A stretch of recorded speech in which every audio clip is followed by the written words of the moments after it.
જય માતાજી ખેડૂત ભાઈઓ, આપણી ખેડૂત ચેનલમાં સ્વાગત છે. ને આજે આપણે વાત કરવાની છે મગફળી વિશે, કે મગફળીમાં આપણે બેરલ ફેરવતા હોય બધાય, તો એના વિશે વાત કરવાની છે કે જે આપણી આ મગફળી છે એમાં મગફળીમાં બેરલ ફેરવાથી શું ફાયદો થાય ને શું નુકસાન થાય, આપણે આજ વિડીયોમાં પૂરી વાત કરવાની છે. અને બીજું ખેડૂત ભાઈઓ કે આપડી આ મગફળી છે એ કેટલા દિવસની થાય ત્યારે બેરલ ફેરવવું જોઈએ અને બેરલમાં વજન કેટલું રાખવું જોઈએ, એ બધી આપણી વિડીયોમાં આગળ બધી વાત કરીશું ને, જેથી કરીને મગફળીમાં ફાયદો પણ થાય અને નુકસાન પણ થાય, તે આપણે ખાસ આપણી વાત કરીશું મગફળીમાં, જેથી કરીને આપણી નુકસાન ન થાય મગફળીમાં. તો ખેડૂત ભાઈઓ, આપણી આ મગફળી અત્યારે તમે જોઈ શકો એ 75 દિવસની મગફળી છે, જે આ BT 32 મગફળી છે. હું વિડીયો મૂકતો જ હોય એમાં પણ જણાવેલ છે.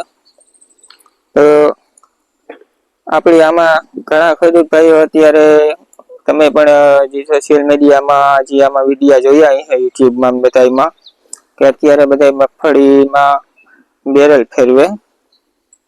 ઘણા લોકો બળદથી બેરલ ફેરવે, ઘણા લોકો હાથેથી બેરલ ફેરવે મગફળીમાં, અને ઘણા લોકો મિની ટ્રેક્ટરમાં રીલ વાહે રાખીને ફેરવતા હોય. એ તમે આમાં જોયું હશે વિડીયોમાં બધામાં.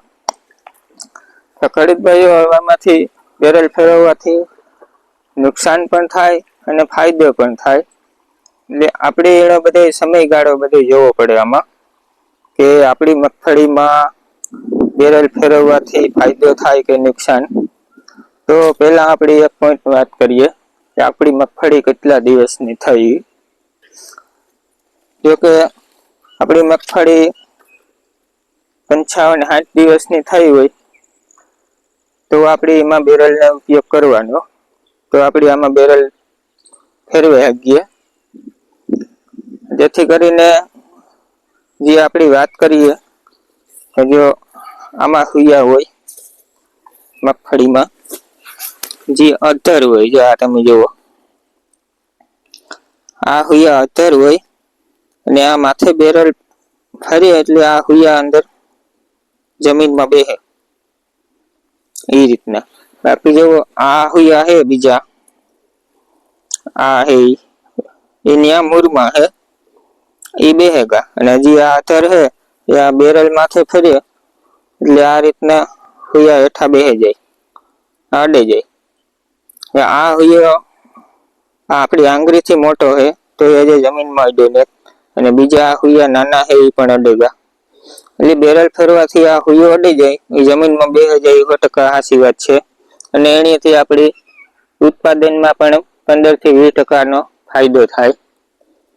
તો બીજા નંબરમાં આપણી, ધારો કે આપણી મગફળીનો ટાઈમ આઉટ થઈ ગયો હોય, ધારો કે એવા જે ખીલા બેહે, એવા ખીલા આ બધા બીબડા થગા હોય, આ મૂળમાં ખીલાના બધા બીબડા થગા હોય, ને ખાલી એક આ પીસડાના જે બાકી હોય હુયા, ધારો કે આ મગફળી ગુથાઈ ગઈ હોય હાવ, આમ બીજા અમારે કેમ અડે ગઈ, એને જે હાવ ગુથાઈ ગઈ હોય મગફળી, તો તમે એમાં બેરલ ફેરવો તો ફાયદો જાજો થાય.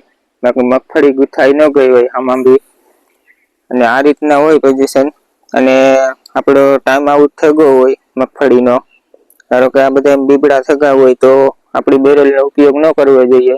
જેથી કરીને નુકસાન પણ થાય. જે નુકસાન કાં થાય એની વાત કરીએ આપણી, કે જે આ હુયા હોય મૂળમાં બેહેગા હોય, બીબડા થગા હોય, બીબડા થગા હોય એટલે બેરલ માથે ફરે એટલે આ હુયા હે ઈ આપણી આ રીતના બેવડે વળી જાય, ઘર પડી જાય, જેથી જે આ હુયાની અંદરની જે નસું આવતી હોય એ કામ કરતી બંધ થઈ જાય, અને આપણી જે આ દોડવા થતા હોય એ દોડવા પણ ટૂંકમાં થાય નહીં, બધી બીબડા જ રહીએ, કેમ કે એની ખોરાક ન જડે.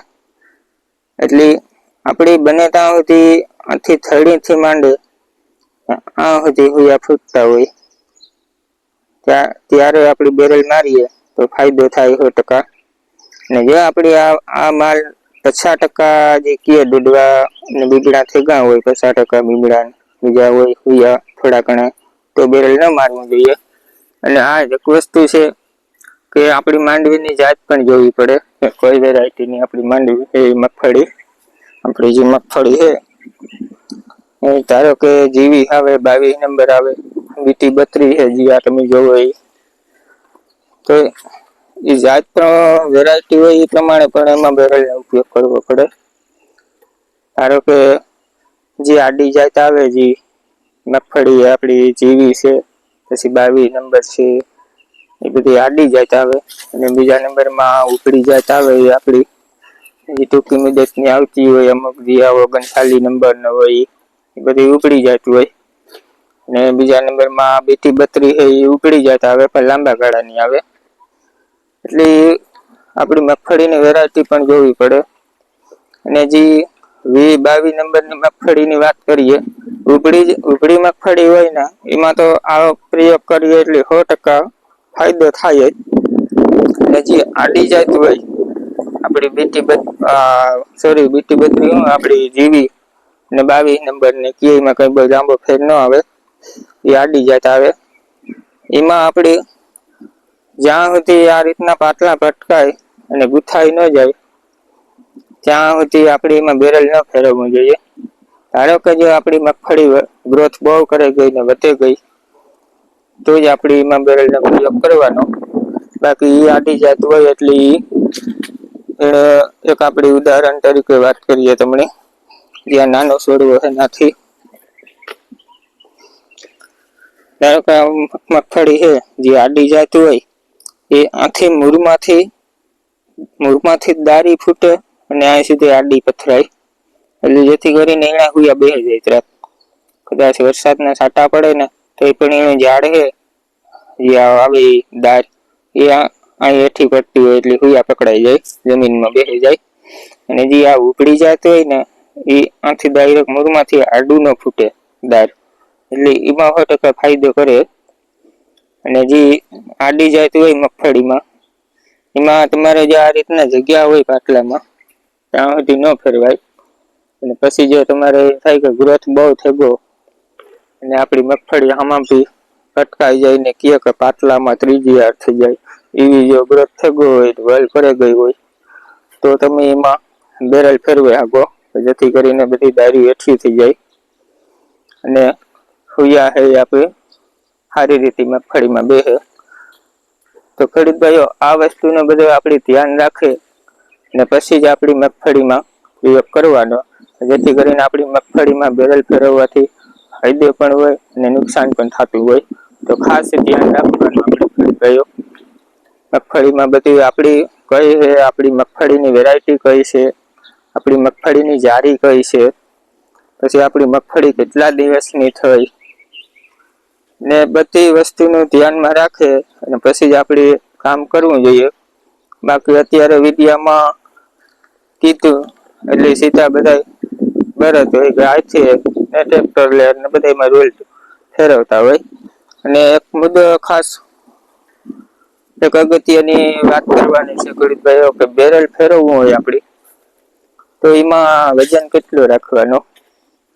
તો ખેડૂત ભાઈઓ જો બેરલ ફેરવવું હોય ને તો એમાં વજન આપણે 20 થી 25 કિલો જોવું જોઈએ, એથી વધારે ન હોવો જોઈએ બેરલ નું વજન. જો 20 થી 25 કિલોના વજન થી વધારે બેરલ નહી તો પછી એમાં હુયા છે એ બધા ભાંગવાના બંધ થઈ જાય. જેથી કરીને મેં તમને વાત કરી હતી આગળ કે આ હુયાનું વજન થઈ જાય વધારે એટલે આ હુયાના આ બેવડા વરે અને આ ઘડ પડી જાય, એટલે પછી એ હુયાનું જે નસું હોય એ બધી બ્લોક થઈ જાય એટલે એ કામ ન આપે. આ રીતના પડી જાય એટલે બહુ અતિશય વજન પણ નહીં રાખવાનો, ઓછામાં ઓછો 20 થી 25 કિલો જ રાખવાનો.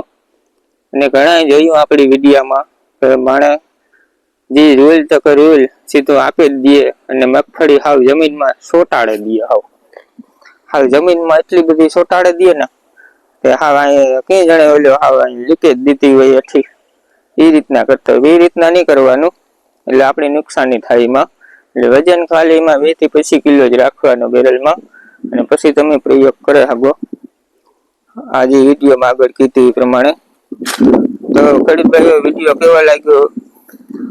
જો વિડીયો સારો લાગ્યો હોય તો લાઈક કરી દીજો વિડીયો, અને આપણીને નવા હોય તો ચેનલમાં જોડાઈ જજો, જેથી કરીને આવા વિડીયો આપણી ચેનલમાં જોવા મળશે. તો ચેનલને સબસ્ક્રાઇબ કરી દીજો. તો મળીએ પાછા બીજા વિડીયોમાં. જય માતાજી બધા ખેડૂત ભાઈઓને.